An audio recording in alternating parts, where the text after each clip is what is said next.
Hi, കഴിഞ്ഞ ദിവസം നമ്മൾ ഇല ഭക്ഷണമായിട്ട് കൊടുത്തത് കുറച്ച് ചുവപ്പ് ചീരയാണ്.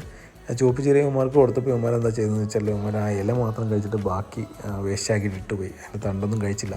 അപ്പോൾ അത് ഞാനിങ്ങനെ നോക്കിയപ്പോഴാണ് എനിക്ക് മനസ്സിലായത് ഇവന്മാർക്ക് അത് കൊത്തി തിന്നാൻ പറ്റാത്തത് കൊണ്ടാണ് അവന്മാർ ഇട്ടിട്ട് പോയത്. അപ്പോൾ ഞാനിന്ന് കുറച്ച് കൊഴുപ്പ് ചീരയാണ് നമുക്ക് കിട്ടിയത്. കൊഴുപ്പ് ചീര ഇച്ചിരി കൂടെ സോഫ്റ്റായിട്ടുള്ള ചീരയാണ് തോടിൻ്റെയൊക്കെ സൈഡിലുണ്ടാകുന്നത്. അപ്പോൾ അത് നമ്മൾ കുറച്ച് ചോപ്പ് ചെയ്തിട്ട് ഇട്ട് കൊടുത്തിട്ടുണ്ട്.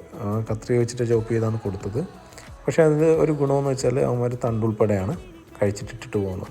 അപ്പോൾ നന്നായിട്ടത് കഴിക്കുന്നുണ്ട്. നമ്മൾക്കത് കുറച്ച് കൊടുത്താലും മതി. അപ്പോൾ അത് കംപ്ലീറ്റായിട്ട് തീരുന്നുണ്ട് കഴിച്ച്. അപ്പോൾ ഇത് ചോപ്പ് ചെയ്യണമെങ്കിൽ നമ്മൾ ചോപ്പ് ചെയ്യണമെങ്കിൽ എന്താണെങ്കിലും നമുക്ക് രാവിലെ ഇതൊരു ടാസ്ക് ആയിരിക്കും. അപ്പോൾ അത്രയും ടാസ്ക് എടുക്കാൻ എനിക്ക് വയ്യ. അപ്പോൾ ഞാൻ വിചാരിക്കുന്നതെന്ന് വെച്ചാൽ ചെറിയൊരു മെഷീനറി പോലത്തെ എന്തെങ്കിലും ചെയ്യാവുന്നതാണ്. അപ്പോൾ നിങ്ങൾക്ക് എന്തെങ്കിലും സജഷൻസ് ഉണ്ടെങ്കിൽ ഒന്ന് കമൻ്റായിട്ട് ഇട്ട് കഴിഞ്ഞാൽ നമുക്കത് ട്രൈ ചെയ്ത് നോക്കാം എന്തെങ്കിലും ചെയ്യാൻ പറ്റുമോ എന്നുള്ളത്. ഓക്കെ.